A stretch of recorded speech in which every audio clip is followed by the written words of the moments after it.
Dragon Dave here with another Jing Chen moment. What would you do? We've had a question on what to do if all of a sudden you were surprised somebody either grabbing you prison style or just trying to stab at you. Now I've had a client that had this happen recently. He had somebody that just came out and was stabbing. He was able to get in to get a hold of that arm. So independent of him grabbing me right now, I'm going to show you some basic principles of what you can do. Part one, first thing. Sprawl, get a nice separation. What I do not want to do is pull in because I can load him to cut across.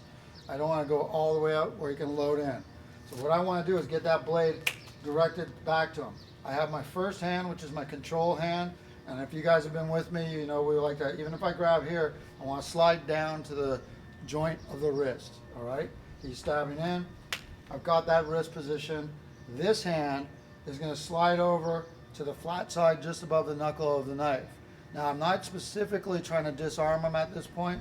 I'm trying to serve him the blade. So as I'm going, I'm trying to stick that into him and then press it back into the arm and drag through the hand right here. So let me do this one more time. It's in, over, push, down, drag it out.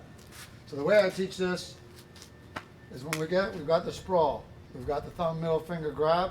This hand is going to slide down to here. Now a lot of you guys may have been used to doing like the screamer where you roll the wrist around, but again, if he turns this in, I'm in a lot of trouble, and we're dealing with short blades here. So as he comes in, I get this, control, this hand pivots around.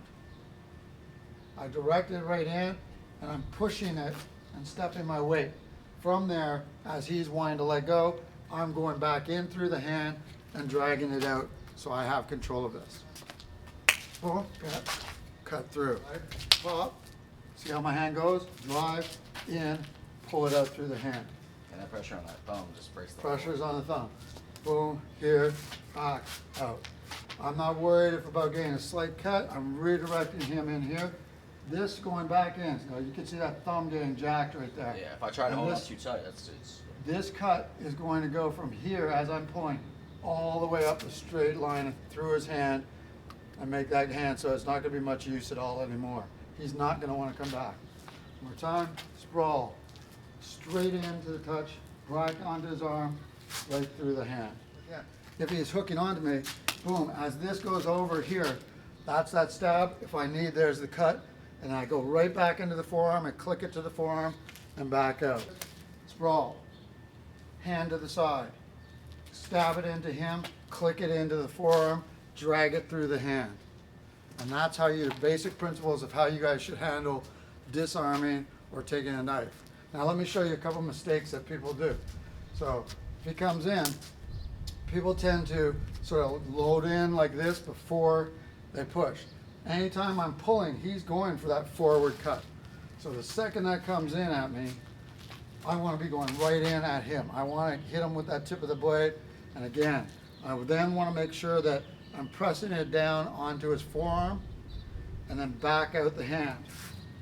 To prevent you from going out this side and loading this back cut, think of always returning down towards the forearm. Then whatever part of the body, if he twists his body any which way, I still got that, comes in and moves out. Okay. He goes and steps out the opposite way as I'm going down. He's still in that line, cut him down, drag it out, and you've got that. Now clicking that down is very important. So as it comes in, straight arm, as I hit, and I'm looking for that forearm. I want to place that to the forearm so I can get the grip, and whether you're pulling it through this way or this way, you've got the cut coming out through his forearm. This cut lengthwise, as you guys may know, this is a deadly cut. It opens up a lot of, if I get that artery, that's going to bleed really well as opposed to side cut going through the muscle. This will do a lot more damage to somebody. And even if he grabs a hold of me and I get this, I don't care about the grab. I'm going through there. He's still holding on at the end. Boom, grab, I drag out, I can then cut afterwards. Now, I want you guys to be careful of this because even when we're training lightly, look at the marks that it's done to Dave's arm right here. Yeah, this is a fake knife. This is a fake knife, but you could see where that cut line would go. All right, guys, thanks.